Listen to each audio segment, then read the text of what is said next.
Assalamualaikum warahmatullahi wabarakatuh. Bismillahirrahmanirrahim. Alhamdulillahilladzi bi ni'matihi tatimmus shalihat. Asyhadu an la ilaha illallah wahdahu la syarikalah. Wa asyhadu anna Muhammadan abduhu wa rasuluhu la nabiyya ba'dah. Allahumma shalli wa sallim ala hadzal nabiyyil karim Muhammadin wa ala alihi wa ashabihi ajma'in. Qala Allah ta'ala fil Qur'anil Karim, a'udzu billahi minasy syaithanir rajim. Ya ayyuhalladzina amanu kutiba 'alaikumus syiyam kama kutiba 'alal ladzina min qablikum la'allakum tattaqun. Wa qala an-nabiy sallallahu alaihi wa alihi wasallam, ala adulluka 'ala abwabil khair? Qultu bala ya Rasulullah. Qala as-sawmu junnah was-sadaqatu tudfi'ul khati'ah kama yudfi'ul ma'un nar. Rawahu Tirmidzi. Sadaqallah wa sadaqa rasuluhun nabiyul habibul karim wa nahnu ala dzalika minasyahidin wasyakirin walhamdulillahi rabbil alamin. Para sahabat shaimin shaimat yang Allah kasih rahmat, alhamdulillah pada hari ini kita masih melaksanakan ibadah puasa. Semoga ibadah kita senantiasa diridhoi oleh Allah Subhanahu wa taala. Allahumma inna nas'aluka ridhaka wal jannah wa na'udzubika min sakhatika wan nar. Salawat dan salam semoga tetap tercurah kepada baginda yang mulia Rasulullah Muhammad sallallahu alaihi wa alihi wasallam. Allahumma shalli wa sallim wa barik alaihi. Hadirin shaimin shaimat yang Allah kasih rahmat. Tema pada kali ini yaitu puasa atau Ramadan, ibadah Ramadan melunakkan hati kita. Kenapa ini dibahas? Karena hati, hemat saya, adalah sesuatu yang sangat urgen, sesuatu yang sangat penting dalam kehidupan ini. Karena ada beberapa hadis Rasulullah SAW bersabda tentang itu. Idza saluhat saluha sa'ilu jasadi wa idza fasadat fasadat sa'ilu jasadi. Memang hati itu di dalam kitab Al-Ijazu Al-Ilmi fi Tibbi fi Sunnah An-Nabawiyah diartikan beberapa. Yang pertama, hati yang berbentuk love, yang kelihatan. Yang kedua, hati dimaknai dengan jantung yang tadi disebut hadisnya idza saluhat saluha sa'il jasadi wa idza fasadat fasadat sa'il jasadi. Yang ketiga, hati yang tidak kelihatan. Di balik badan kita, di dalam jiwa kita ada yang paling dalam, itu disebut dengan hati. Nah, inilah yang kemudian yang ada kaitannya dengan lunak dan kerasnya hati. Lalu kemudian pertanyaannya, ibadah-ibadah saja, apa saja yang melunakkan hati itu? Di samping berpuasa, yang pertama adalah niat puasa. Niat puasa adalah akan melunakkan hati. Apa sebab? Karena puasa adalah perbuatan baik. Nah, hati itu dibangun kelembutannya dengan perbuatan-perbuatan baik. Sebaliknya, hati itu akan dibangun kekerasannya apabila dibangun dengan keburukan-keburukan. Maka sering sekali hati kita yang paling dalam itu menyesali perbuatan yang buruk itu. Lalu kita bangga kepada diri sendiri, bukan berarti sombong, karena kita sudah berbuat baik. Oleh karena itu, niat puasa itu adalah bagian dari hal yang akan melunakkan hati. Kemudian yang kedua, yang akan melunakkan hati itu adalah sedekah atau sedekah. Sedekah atau zakat atau memberi sesuatu makan kepada orang adalah akan perbuatan baik. Nah, perbuatan baik itu pun akan melunakkan hati. Terlebih sedekah. Apa sebab? Menurut Profesor Dr. Quraish Shihab, bahwa pada dasarnya fitrah manusia itu menyukai kebaikan-kebaikan. Maka ketika kita berbuat baik, maka hati kita yang paling dalam akan bangga, akan mengatakan alhamdulillah, saya pada hari ini bisa memberikan sesuatu kepada orang lain, bisa memberi makan si A dan si Fulan dan sebagainya. daripada kita senantiasa meminta. Justru ketika kita sering meminta kepada orang, hati yang paling dalam juga nangis sesungguhnya. Apa sebab? Karena tadi bahwa hati itu akan dibangun oleh kebaikan dan fitrah manusia senantiasa suka dengan kebaikan. Terlebih Rasulullah SAW memberikan atau bersabda bahwa ketika kita ingin melunakkan hati kita, maka kita yang pertama memberikan makan orang miskin.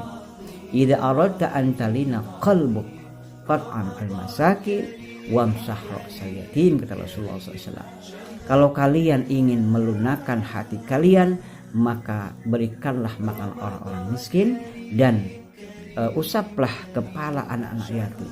Yang dimaksud di sini tidak hanya usapan saja, tetapi dengan memberikan sesuatu kepada anak yatim, membangun jiwa anak yatim, memelihara anak yatim, dan kemudian memberikan sesuatu yang bersifat makanan sebagai pada anak yatim. Hadirin sahabat, so'imin so'imat yang Allah kasih rahmat.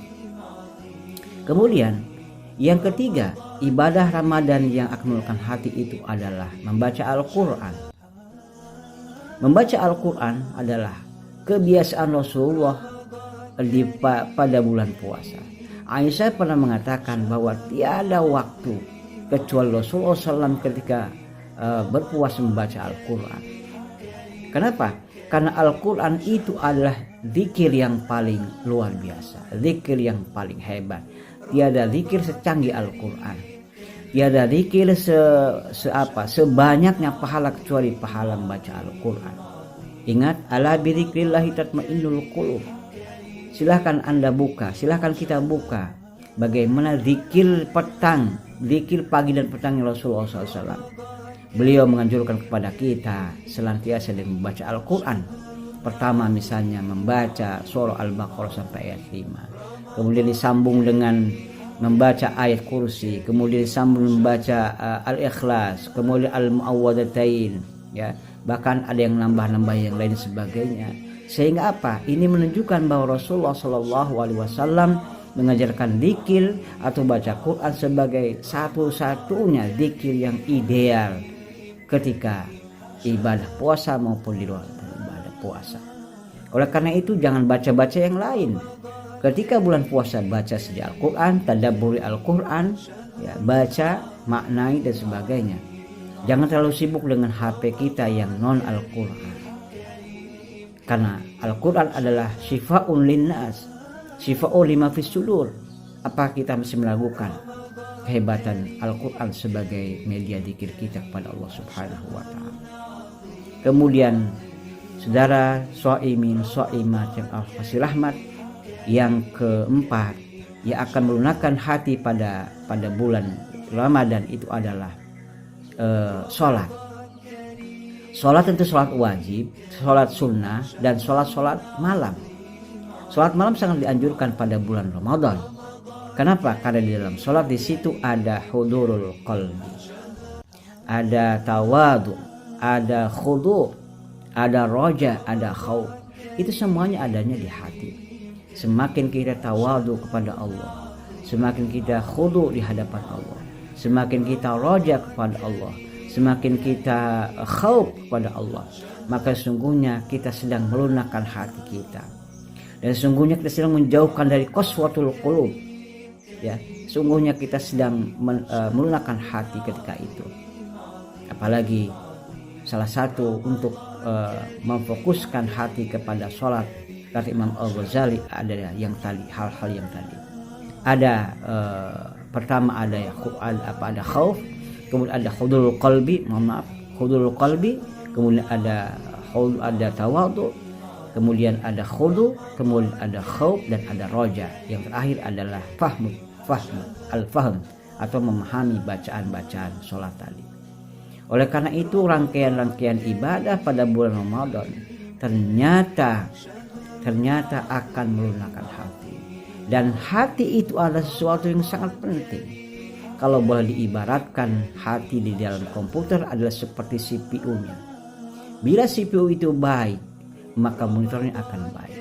Maka bila mana hati itu sebagai CPU, maka monitornya adalah panca indera kita, mata, hidung, mulut, dan semuanya akan ditentukan dengan hati kita.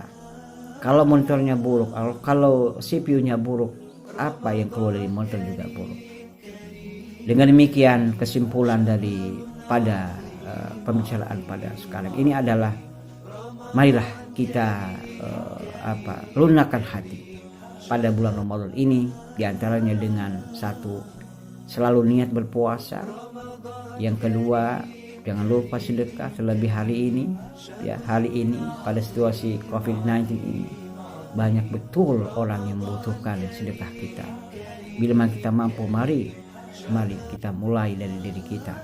Yang ketiga adalah membaca Al-Quran, dan yang keempat adalah sholat wajib, sholat malam, dan seterusnya. Jangan dilupakan pada hari ini. Dan yang paling menarik lagi adalah puasa adalah kebaikan, maka hiasi kebaikan itu dengan kebaikan-kebaikan lain agar akhirnya juga akan membawa kebaikan. Demikian apa yang dapat saya sampaikan pada hari ini. Mudah-mudahan ada manfaatnya. Sampai jumpa. Wassalamualaikum warahmatullahi wabarakatuh.